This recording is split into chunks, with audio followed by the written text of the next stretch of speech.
ଭାବନାକୁ ମୁଁ ଶବ୍ଦରେ କିଣୁଛି, ଶବ୍ଦକୁ ପୁଣି ଗୀତେ ସଜାଡ଼ୁଛି।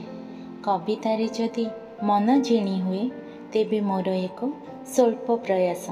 ଶୀର୍ଷକ ପ୍ରୀତିର ଶେଷ ପାହାଚ। ପ୍ରତୀକ୍ଷିତ ମଧୁ ମାସତୁ କାହାର, ପ୍ରୀତିର ଚାରଣ ଭୂମିରେ।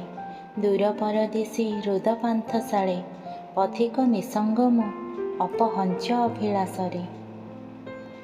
ପଠା ପଳାଶର ମାଧୁର୍ଯ୍ୟରେ ଭରା, ବିମୋହିତ ତୋର ପଥ ଅସରା। ଗୋଡ଼ ଖସଡ଼ା ମୋ ଅଗଣା ଶିଉଳି, ଅଛବ ବିଚାରେ ଠିକଣା ହରା। ସିନ୍ଦୁରା ଫାଟଇ ପ୍ରାଚୀ ତଟେ ତୋର, କେଉଁ ଅନାମିକା ରୂପ ଧୂପ ଜାଳି। ସଞ୍ଜ ସଳିତାରେ ରାତି ମୋ ଓହ୍ଲାଏ, ଜହ୍ନ ଆଲୁଅରେ ଝରା ସେଫାଳି।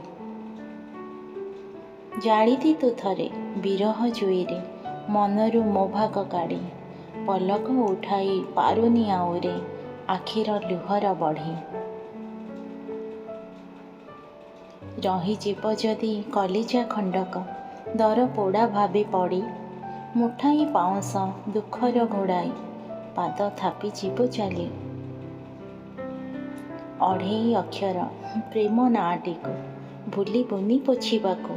ପ୍ରତାରକ ବୋଲି ଧରା ପଡ଼ିଯିବୁ, ଡର ଲାଗେ ସମାଜକୁ। Thanks for watching. Please like, subscribe and share.